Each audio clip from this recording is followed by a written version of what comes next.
I'm Jerome Osentowski, and we're here at the Central Rocky Mountain Permaculture Institute.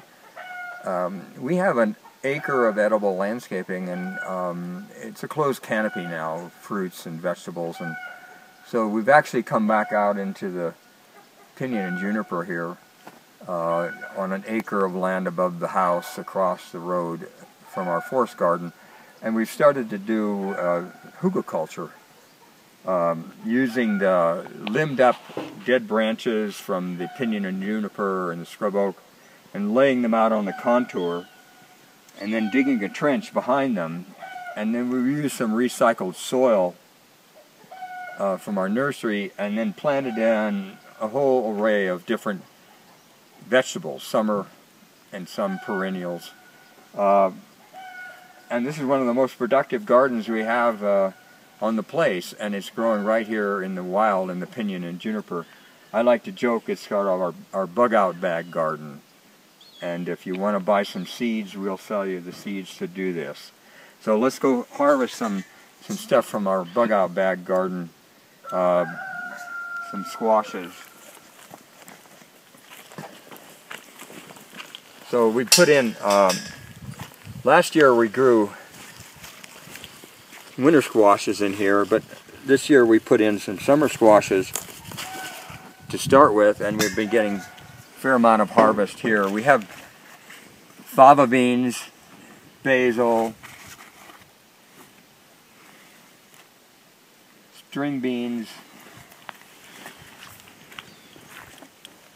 romaine lettuce. We'll go down below and cut some other lettuce, garlic, tomato, some more squash. We're just cutting this to have for our lunch today. And let's go down and get some lettuces.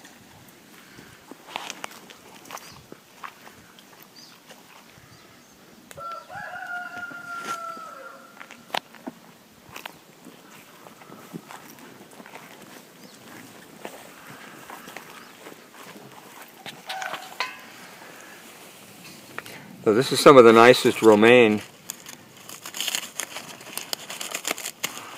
We'll just cut that out, and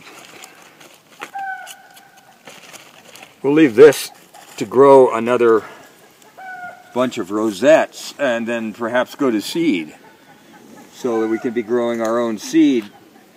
And that's already happening right here. You can see this was cut, but this is going to be another round of small rosettes that you can cut and eat, and leave some of them go to seed. And then here's some parsley, here's some basil, catnip, here's some peas. Oh, we have some nice sugar snap peas for the salad. There's also some kale over here. It looks like it's gotten eaten by the insects, but that's okay. No string beans today. More snap peas. Pretty soon we'll have fava beans. Here is something that was planted a couple of years ago. The apricot is an overstory here eventually. But in the meantime, we're growing all this annual produce and some perennial stuff. Let's go up and look and see what it looks like on another swale. So every one of these swales has a different planting. Here's another apricot. Here's a bunch of garlic that we'll be harvesting this fall.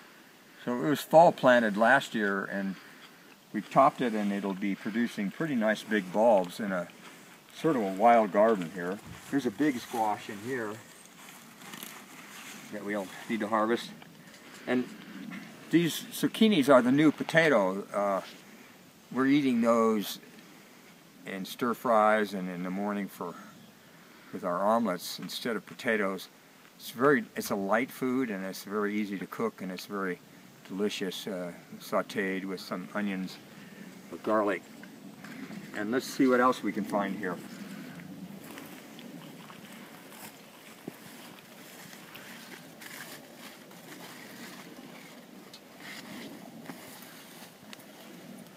They're growing above ground. We have lots of mycelium going on in here. So we've been inoculating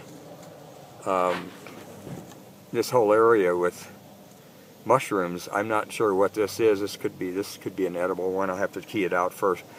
But we'll find this everywhere, and we just throw it around and re-inoculate the swales. And this helps the forest and also helps all of the plants that we're growing in here to integrate their nutrients more efficiently. So this is also a mushroom farm as well as a vegetable farm, and eventually it would be a perennial food forest with apricots and nitrogen-fixing plants and walnuts and apples and pears. But it works as a succession.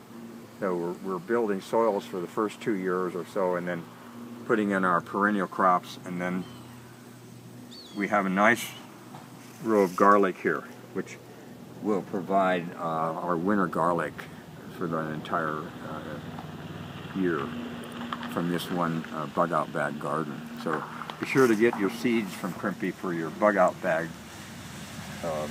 planting when you decide to take off.